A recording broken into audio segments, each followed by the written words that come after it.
ये वीडियो कुछ व्यूअर्स के लिए डिस्टर्बिंग हो सकती है। अगर आप सेंसिटिव हैं तो वीडियो को यहीं स्किप कर सकते हैं।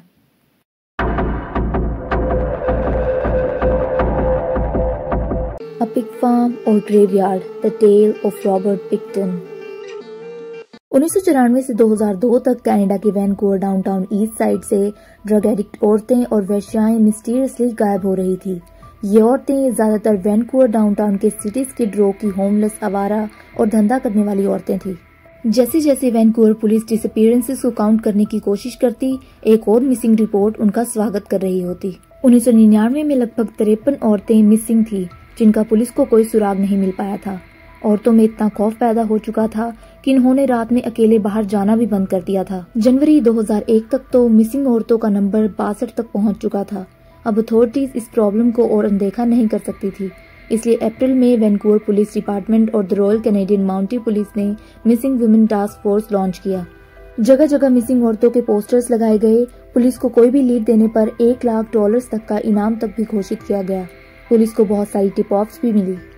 बहुत लोगों ने अपने डाउट्स और आंखों देखी बताकर पुलिस की मदद करने की कोशिश की। सरप्राइजिंगली इनमें से कुछ लोगों का शक ईस्ट ऑफ वैनकूवर में रहने वाले एक पिग फार्मर जिसका नाम रॉबर्ट विली पिक्टन था पर था। वैनकूवर के पोर्ट कोक्विटलम में जन्मे रॉबर्ट विली पिक्टन का जन्म 24 अक्टूबर 1949 को हुआ था। उनके पिता का नाम लियोनार्ड पिक्टन और मां का नाम लुइस पिक्टन था। रॉबर्ट के पेरेंट्स पोर्ट कोक्विटलम, जो कि वैनकूवर से 15 मील दूर था, वहां एक पिग फार्म चलाते थे।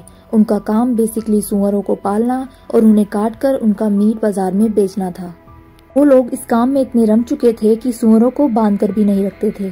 सुअरों को खुला घूमने, यहाँ तक कि घर में भी उत्पात मचाने की पूरी आजादी थी। इसलिए घर में साफ सफाई तो छोड़ो, बल्कि नॉर्मल इंसानों की तरह रहना भी मुश्किल था। ऐसे इन्वायरमेंट में एक लड़की का बड़ा होना ठीक नहीं था, इसलिए रॉबर्ट के फादर ने उसकी बहन लिंडा पिक्टन को वैनकूवर भेज दिया था। पर रॉबर्ट और उसका छोटा भाई डेविड वहीं अपने पेरेंट्स के साथ रहकर उनका काम में हाथ बटाते थे। उनकी सख्त माँ ये मेक श्योर करती थी कि ये दोनों अपना काम अच्छे से करें।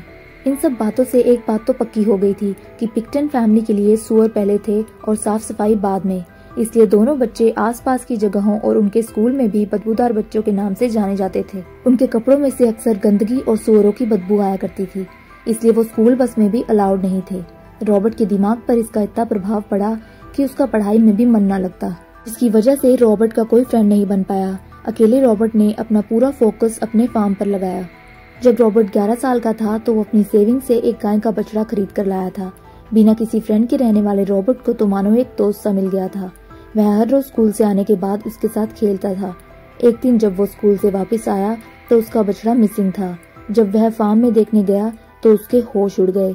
उसका इकलौता दोस्त वहाँ काटा जा रहा था और छोटे रॉबर्ट के लिए यही आखिरी पल था जब उसने कोई ह्यूमन कनेक्शन फील किया हो।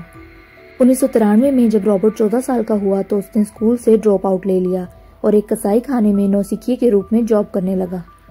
1970 में अपने 21वें बर्थडे के बाद उसने जॉब छोड़ दी और अपने पेरेंट्स के साथ फार्म में फुल टाइम काम करने लगा। बिली ऑक्शन में जाता, पिग खरीदता और उनको काटकर उनका मीट बेचता।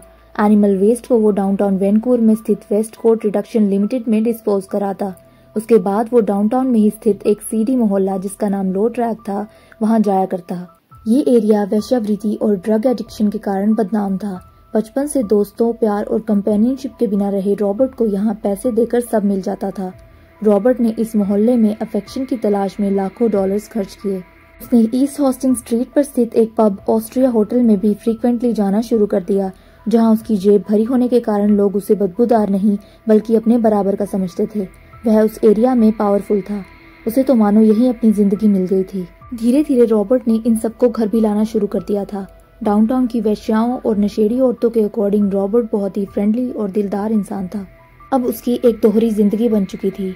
एक तरफ वो सीधा साधा पिग फार्म ओनर और किसान था, दूसरी तरफ डाउनटाउन में वो बड़ी जेब वाला ऑस्ट्रिया होटल का बॉस था, जो लोगों पर पैसे लुटाता और उन्हें फ्री में नशे करवाता। 1978 में पिक्टन की जिंदगी में एक दुखद बदलाव आया। उसके पेरेंट्स की मौत हो गई। रॉबर्ट की मां को कैंसर था। उसकी इतनी सेवा करने के बाद भी वो उन्हें नहीं बचा सका। वो अपने पीछे अपना फार्म और कसाई खाना अपने बच्चों के लिए छोड़ गए थे। रॉबर्ट के भाई बहनों को फार्म में कोई इंटरेस्ट नहीं था, तो स्वाभाविक तौर पर फार्म रॉबर्ट को मिला। डेविड पिक्टन के हिस्से में उनका घर आया। रॉबर्ट फार्म के पास एक आइसोलेटेड प्रॉपर्टी पर एक ट्रेलर में रहने लगा। अब रॉबर्ट की फिर से वही दिनचर्या हो गई। वो दिन में फार्म में काम करता और रात को डाउनटाउन जाता और वहाँ लोगों और औरतों को घर बुलाता और उन्हें फ्री में चीजें बांटता। ये सिर्फ वो लोग थे जो पिक्टन के पास सिर्फ बेनिफिट्स के लिए आते थे। उन्हें उसके पर्सनल हाइजीन से कोई मतलब नहीं था। ऐसे ही कई साल बीत जाते हैं। अब 10 सालों बाद 1994 में रॉबर्ट ने इस फार्म का एक हिस्सा बेचकर एक सोशल इवेंट बिजनेस शुरू किया, जहां वो 500 लोगों की वाइल्ड पार्टीज थ्रो करता था। जो औरतें मिसिंग थी उनका इन्हीं पार्टीज में आना जाना था। उन्हें रॉबर्ट के साथ देखा गया था, इसलिए सस्पेक्ट लिस्ट में रॉबर्ट का नाम आया था। 1997 में तो एक वेश्या वेंडी आइस्टेप्टर जो उसके साथ पार्टी के बाद उसके घर चली गई थी, उसने रॉबर्ट पर उसे मारने की कोशिश करने का इल्जाम लगाया था, पर ट्रायल के दौरान वो टेस्टिफाई करने आई ही नहीं, इसलिए केस को डिसमिस कर दिया गया था। खैर, इन्वेस्टिगेशन चरम पर थी, पर वैनकूवर पुलिस के पास कोई स्ट्रॉन्ग लीड नहीं थी। मिसिंग औरतों की फैमिलीज में बहुत ही गुस्सा और अनगिनत सवाल थे। वो कौन सा प्रीडेटर था जो इन सब के पीछे छुपा हुआ था? 1 फरवरी 2002 को इन्वेस्टिगेटर्स को बहुत ही अनएक्सपेक्टेड लीड मिलती है। एक ट्रक ड्राइवर जो रॉबर्ट के फार्म में काम किया करता था, उसने पुलिस को बताया कि उसने रॉबर्ट के ट्रेलर में इलीगल वेपन्स देखे हैं। 4 दिनों बाद वैनकूवर पुलिस पिक्टन प्रॉपर्टी पर दस्तक देती है। उन्हें नहीं पता था कि ये इलीगल वेपन से शुरू हुई सर्च इतनी भयानक और अविश्वसनीय खोज में बदल जाएगी और कनाडा के इतिहास की सबसे बड़ी फोरेंसिक इन्वेस्टिगेशन बन जाएगी। सबसे पहले उन्हें एक इनहेलर मिलता है जो खोई हुई औरतों में से एक सेरीना अबॉट्सवे का था। अब जॉइंट टास्क फोर्स नए सर्च वारंट इशू करती है। डिस्कवरीज बहुत ही भयानक थी।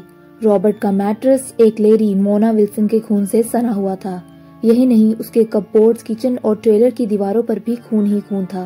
कैंपर के बाहर एक रबिश बीन में उसकी अतड़ियां, बाल और कुछ और पार्ट्स थे। रॉबर्ट के घर के अंदर फ्रीजर में 2 बकेट्स थी जिसमें इंसानी सर और पैर थे। ये रिमेन्स सेरीना अबॉट्सवे और एंड्रिया चूज पेरी नाम की 2 औरतों के थे। अप्रैल 2002 आते आते पुलिस के पास रॉबर्ट को 5 मर्डर्स के लिए चार्ज करने के लिए इनफ एविडेंसेस थे। रॉबर्ट ने सीधी इन्वेस्टिगेशन में तो कोई जवाब नहीं दिया, तो इन्वेस्टिगेटर्स को उसकी सेल में अंडरकवर पुलिस को सेलमेट्स बनाकर भेजना पड़ा। यहाँ रॉबर्ट मौत और वहशीपने की वो खौफनाक दास्तान सुनाता है जिसने पूरे कनाडा और अमेरिका को शौक में डाल दिया था।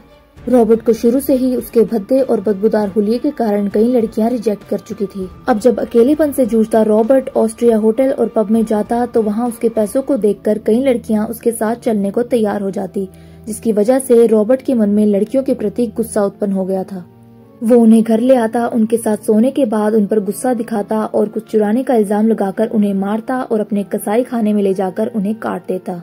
उसने बताया कि जब रॉबर्ट 18 साल का था तो अपने ड्राइविंग लाइसेंस मिलने की खुशी में वह अपने दोस्तों को एक ट्रक राइड पर ले गया था, जहां उसने कंट्री रोड पर चल रहे एक लड़के को टक्कर मार दी थी।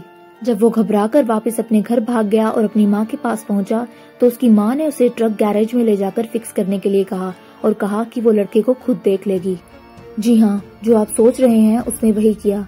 सड़क से जख्मी लड़के को उठाकर पास में एक डिच में डूबने के लिए छोड़ दिया। पुलिस को सबूतों के अभाव में इसे एक्सीडेंट बताकर केस क्लोज करना पड़ा। यहीं से रॉबर्ट के दिमाग में ये इम्प्रेशन आया कि वो कुछ भी करके बच सकता है। रॉबर्ट के अनुसार उसने अब तक लगभग 49 औरतों को मारा था और जल्द ही वो 50 होने वाली थी। वो पुलिस के निरीक्षण में था, ये जानते हुए भी वो ये भयानक चीजें बहुत ही शांति से एक्सेप्ट कर रहा था। रॉबर्ट के अकॉर्डिंग उसने कई बार इन्हीं औरतों का मीट फार्म में भी बेचा है। यानी 2000 के दशक की सुबह को अगर किसी ने पोर्क खाया होगा तो वो इन्हीं औरतों के मीट में से एक हो सकता था। थोड़े ही समय में रॉबर्ट कनाडा की हेडलाइंस पर था। मीडिया ने उसे द बुचर यानी कसाई का नाम दिया था। रॉबर्ट के घर की इन्वेस्टिगेशन 22 महीने तक चली। 2006 में कनाडा के सबसे हैवान और खौफनाक सीरियल किलर का ट्रायल शुरू हुआ। वैनकूवर कोर्ट में विक्टिम्स की फैमिली, मीडिया और बहुत सारे देशवासी मौजूद थे। वो इंसाफ की गुहार लगाने आए थे। ट्रायल लंबा चला। फाइनली 9 दिसंबर 2004 को रॉबर्ट पिक्टन को 6 count of second degree murder का दोषी पाया जाता है। 11 दिसंबर को ब्रिटिश कोलंबिया सुप्रीम कोर्ट जज जस्टिस जेम विलियम्स रॉबर्ट को लाइफ टाइम इम्प्रिजनमेंट, वो भी बिना किसी पैरोल की पॉसिबिलिटी के, सजा सुना देते हैं। रॉबर्ट के फार्म और ट्रेलर से कई औरतों के रिमेन्स और डीएनए तो बरामद हुए, पर रॉबर्ट को सीधे तौर पर दोषी नहीं पाया गया, पर उन मर्डर्स पर भी केस चलता रहा। जून 2018 को रॉबर्ट को क्यूबेक के पोर्ट कार्टियर इंस्टीट्यूशन में ट्रांसफर कर दिया गया था, जहां 19 मई 2024 को एक दूसरे कैदी ने रॉबर्ट पर हमला कर दिया। जहां से उसे सिटी हॉस्पिटल ले जाया गया और कॉम्प्लिकेशंस के कारण 31 मई 2024 को उसकी हॉस्पिटल में ही मौत हो गई। इस केस ने कनाडा की न्याय व्यवस्था, पुलिस डिपार्टमेंट और समाज के हाशिए पर जी रही महिलाओं की सुरक्षा को लेकर कई सवाल खड़े किए। कई आलोचकों का मानना था कि पुलिस ने लापता महिलाओं की शिकायत को इसलिए भी सीरियस नहीं लिया क्योंकि वो ड्रग एडिक्ट और वेश्याएं थी, जिसकी वजह से रॉबर्ट बिना डरे इतने सालों तक इतने भयानक अपराध को अंजाम देता रहा। यह केस हमें ये सीख देता है कि हर इंसान की कीमत होती है, चाहे उसकी सामाजिक स्थिति कुछ भी हो, और आपकी नजरअंदाजगी और चुप्पी कभी कभी सबसे बड़े अपराध को जन्म दे सकती है।